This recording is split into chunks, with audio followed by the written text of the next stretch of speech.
Good morning, Thailand. My name is Alex. And I'm Jay. Yes, he is. And we got some news updates for you from around the land of smiles. It's Tuesday, September 16th. Please remember to subscribe to the Thaiger to stay up to date on all things Thailand. Now, today, we'll be talking about calls to create red light zoning in Pattaya amidst the fallout of a BBC documentary. Prime Minister Anutin's policy action to combat the Baht's rapid rise in value. And a little later, Thailand's plans to increase compensation for airline delays and cancellations. It should be good news to a lot of people. Yeah. Before we dive into it, though, Jay, Yes. can you give us a quick word about our sponsors? Why don't I, Alex? Fazwaz. Ladies and gentlemen, if you've ever thought about buying real estate in Thailand, please do check out fazwaz.com. They're the largest real estate portal in the country, and they'll sort you out for your renting, buying, and selling. Everything you need over at fazwaz.com. Thanks. Fast. Now, our first story, we are off to Pattaya, where there is a push for red light zoning and tighter cannabis controls after a BBC documentary.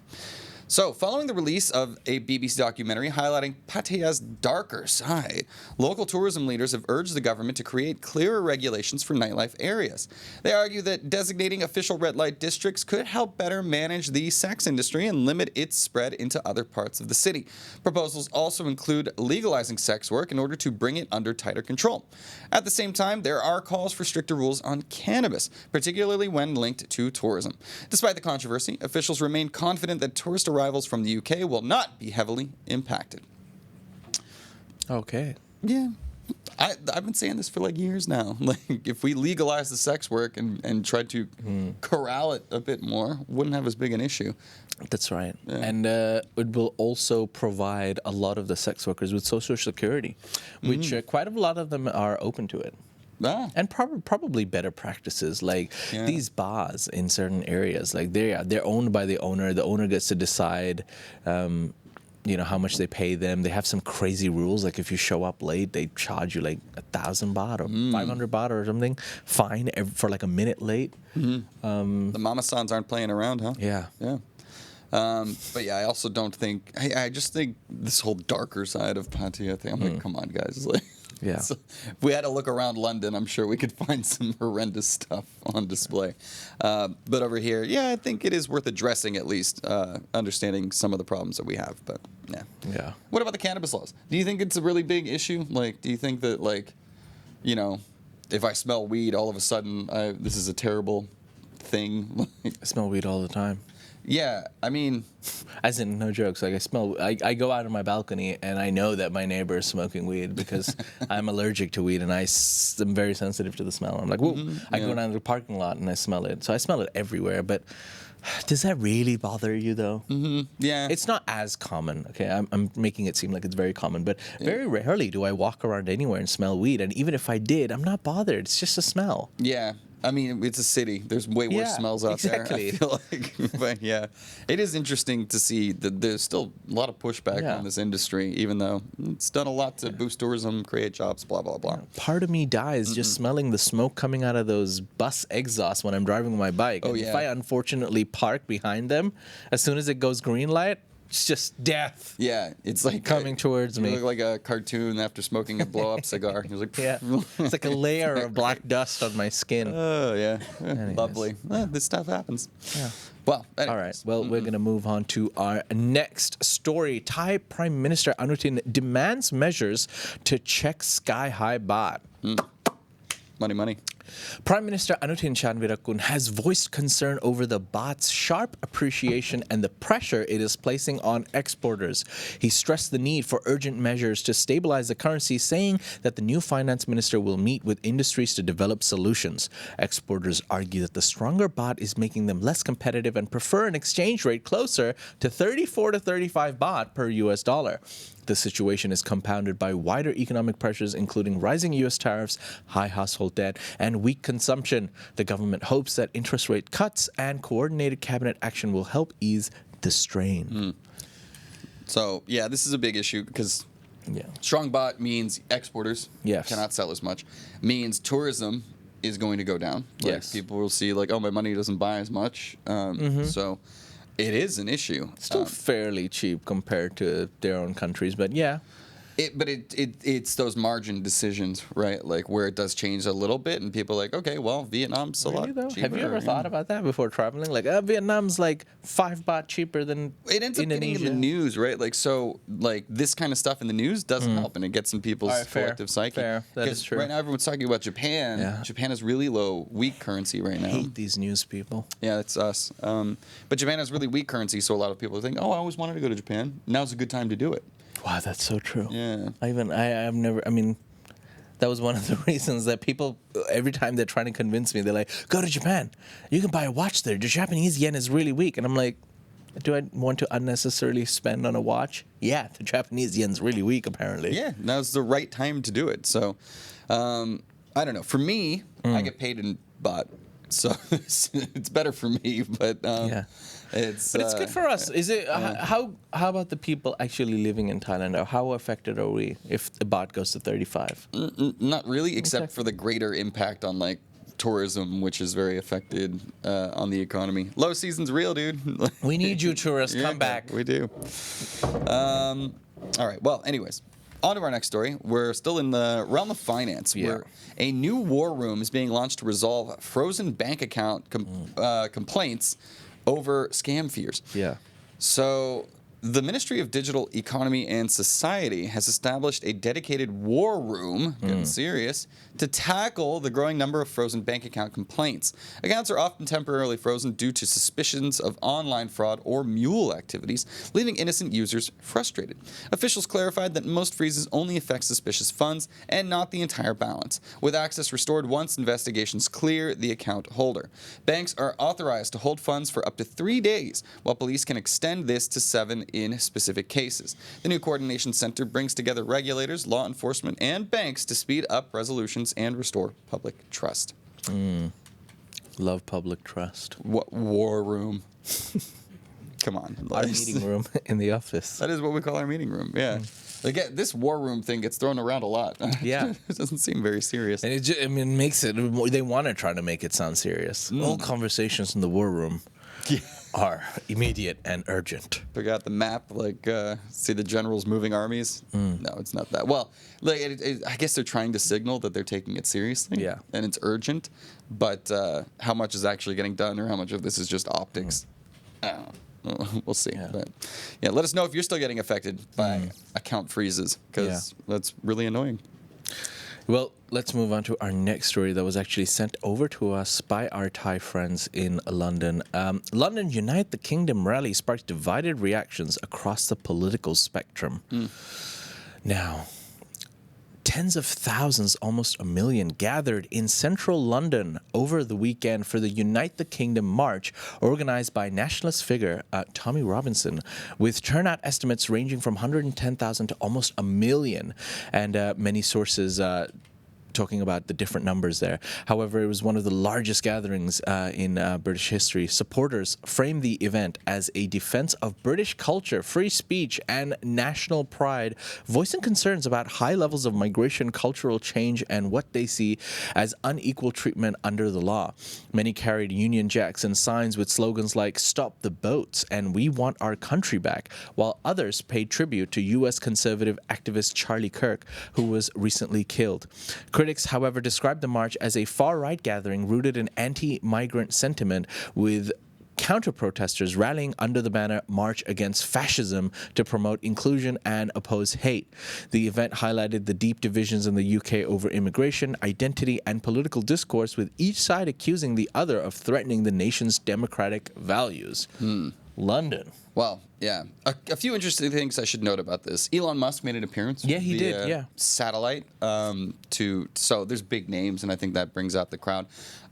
The organizers of the event apparently severely underestimated the amount of people that would show up. So the police weren't ready for it. Like, the police didn't have enough security set up for it. There was a bit of violence. I think about 24 people were arrested, which, considering how massive this event was, That definitely does look like a million people. it's huge. For sure, it's huge. But this is another weird thing, is that a lot of the mainstream sources were saying 110,000. The organizers themselves said up to like 2.5 million. I imagine it's somewhere In the middle. in between there.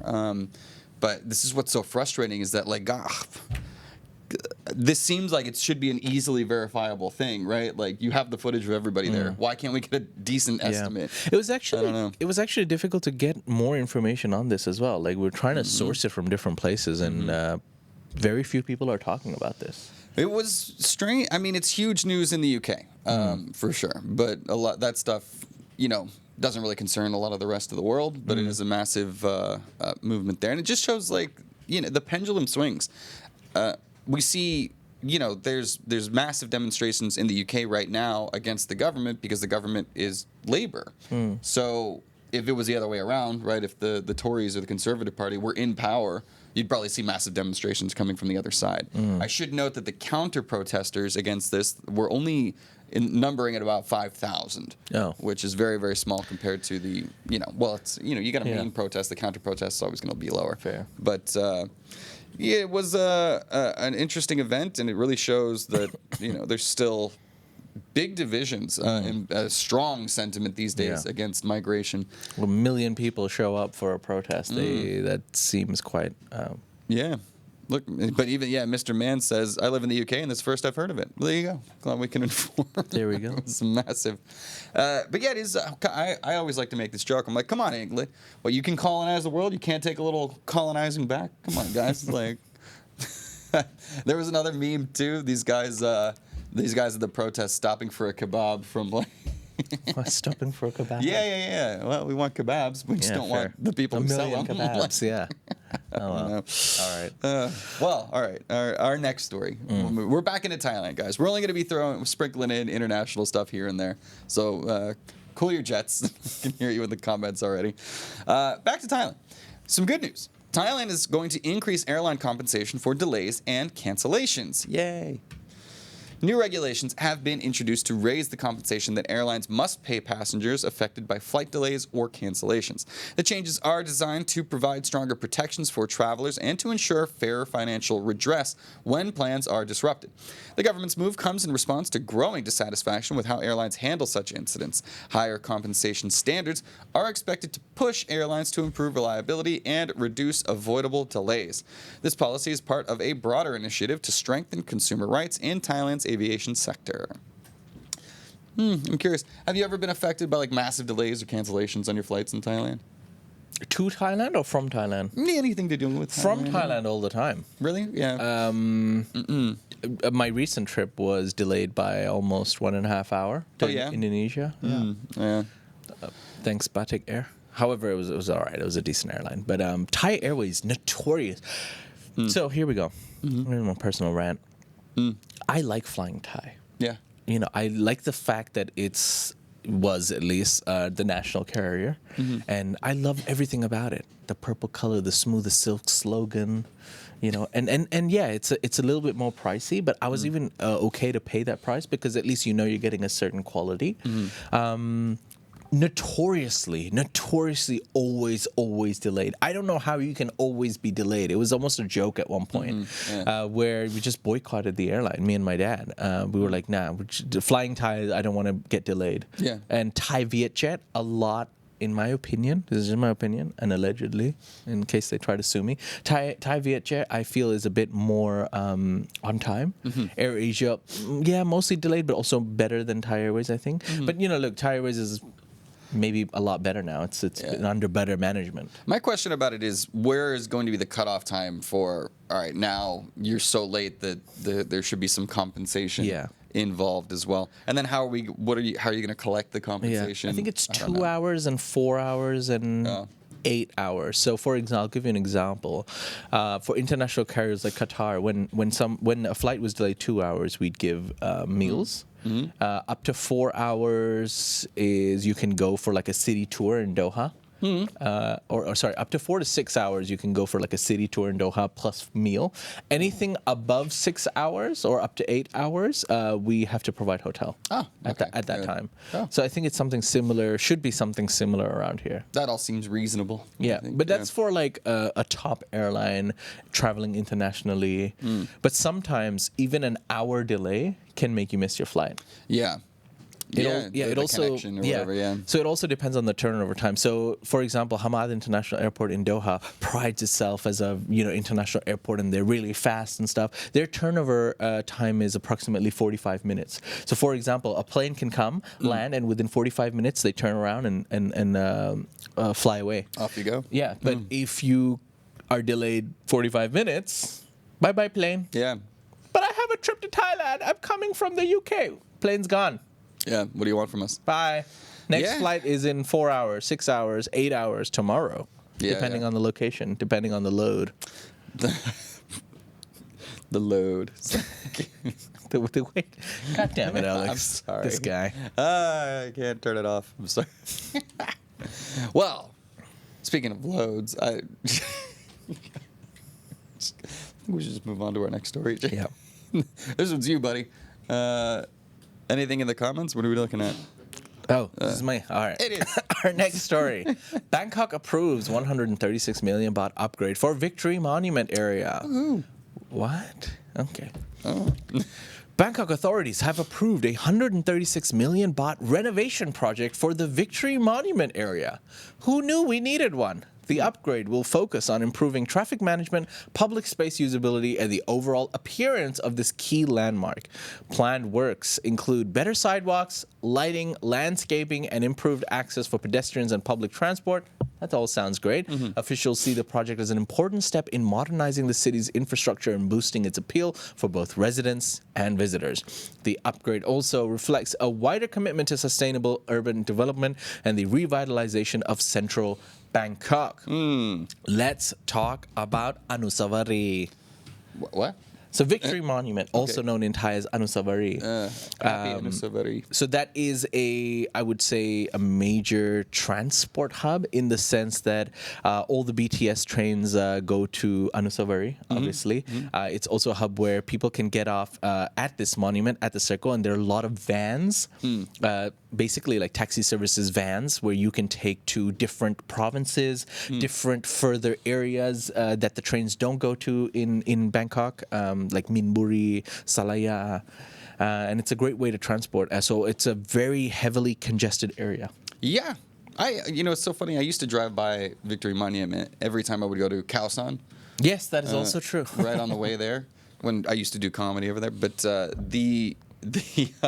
it's beautiful. Like stunning at night. I absolutely love it. So I'm very excited to see them revamp it, revitalize it, and why not just make the city look prettier?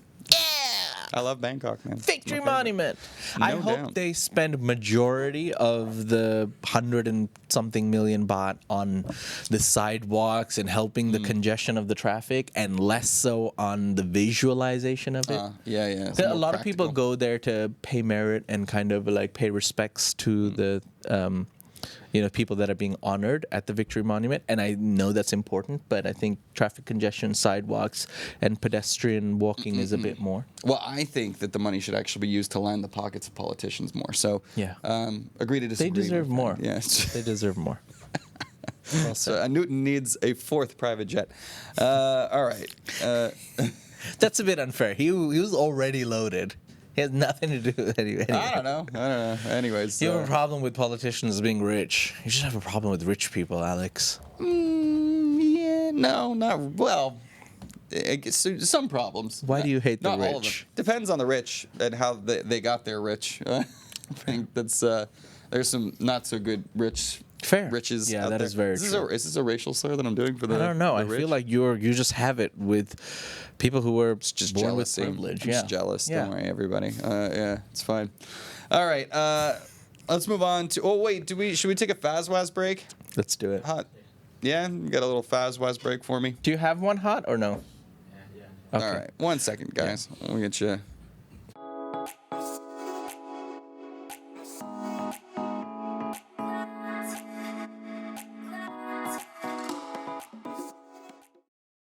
And we're back. Hey, Ladies and gentlemen, yeah. we are slightly undermanned today. Tan, our regular button pusher, is not here. Yeah, And Mookie as well has taken off. yeah, and it's pushing my buttons, man. I know. I don't like this. I Like, can't believe Mookie didn't else show do we up have? today. Yeah, there's no- You know where they're gone? What have they done? They have a Tyler, the Creator concert. Oh, what? Where? When? Was it last night or is it tonight? No. I think it was last night. It's tonight. Yeah. Wait, why would they take a holiday today if it's tonight? That's just insanity, isn't it? Huh? Oh, go early. Yeah, but then they could have just taken a half day today and then taken tomorrow off, or just asked me to leave a bit early. Because then, you go to the concert, have a little cold beverages, you want to sleep in the next day. They're going to be all tired tomorrow. It makes no sense. Well, I feel like it's bad planning. They're young. Youths. They can bounce back, Rookies. I'm kind of sad I didn't go to see this. I actually love Tyler, the Creator. Damn. Oh, well, I didn't know about it until yesterday. Oh, by the way, quick side note, too. I also got invited to go. Gen V? You watch The Boys, the Amazon Prime show? Yeah, of course. They got a spin-off show called Gen V. Okay. That they did a big premiere here in Bangkok last night. Did they? And Kai Muk signed us up for going to the premiere. Okay. And, seeing all the actors and stuff. And did you go? I didn't because I had to do a show. If she had told me, I would have made some arrangements that I could have gone. But, I know. And Kai Muk just pushing the buttons over and over again, man. I just can't believe her. All right. Sorry, guys. That was her final screw you, Alex. So, we should introduce all these people so you know who the hell we're talking about someday. All right. Last story, guys. I only had I set us up for 6, and then I forgot about the London one. All right. Let's dive into it. I'm not sure either. It was a slow news day. You don't have to do it. We don't have to, but it's here. It's there. All right, I'm it's just there. gonna do it For the people. Okay, Thailand is widening royal rainmaking efforts in order to ease drought across the country. What? Alex, tell me more. Well, when I hear royal rainmaking, I'm Yeah. picturing someone in the club just making it rain. That's not what we're talking about here. We're talking about Thailand, and it's expanding its royal rainmaking program to relieve widespread drought that has been threatening agriculture nationwide. Thousands of flights have been carried out this year, with operations showing high success rates in generating rainfall. These efforts have already benefited millions of rai of farmland across more than 60 provinces. To support the program, the government is building dry ice production plants in several regions to ensure the supply needed for cloud seeding. Tests confirm that the rainwater is safe for both drinking and farming, helping to reassure the public about the method's reliability. Cool. Science. I like Science. We are one. Yeah, cloud Let it rain. seeding. I like that. I remember this was a big thing back in China in the 2008 Olympics, that the pollution was just so horrendous in China. Yeah. That how are we going to have runners and athletes performing outside when they're breathing in like a pack of smokes a day just by being there. China just made it rain. And it was shocking, but they're what, we can do this? China. We do control the weather. China. It's crazy. So, yeah. Anyways, you got to wonder if this has anything to do with the flooding we've been getting in other areas as well. It's wait a minute. Huh. Wait a minute. But yeah, I just think it's cool that we have these resources at our disposal in order to help. No, I think you're cool, Alex. Thank you. I'll take it. Yeah. Science is cool. On that note, what do you say you wrap us up, Jay? All right, ladies and gentlemen, we hope... oh, no, wait, what am I saying? That's it for some of the news stories for across Thailand today. You can find more stories on thetiger.com or get involved in the conversation by letting your comments known at ASEANnow.com? What? I don't know. Messed up the whole thing. Anyways, ASEANnow.com. There we go. Bada bing, bada boom. Yeah, not only that, this is a live show, guys. So if you want to join us every weekday at 9:30 Thai time, you can see us. Stay tuned. Jay and I will also be doing another podcast involving more lighthearted stuff, getting away from the news, talking about our interests and what's going on around the world, as well as some viral internet clips. So be on the lookout for that probably by Thursday. I think we'll have that up. Also, subscribe on here and on social media, Instagram, TikTok, Facebook, wherever you get your social media fix on the go. You'll see a lot of content I love it. you don't usually see here on the channel. For now, we will do that thing where we dive into the live chat. So rest of you viewers, we'll see you tomorrow. For now, the live viewers, we'll see you right now. Salud. If you like that story, please like and subscribe. And for more Thailand news, follow us on Instagram, YouTube, or TikTok at The Thaiger, or you can go to thetiger.com and join the conversation.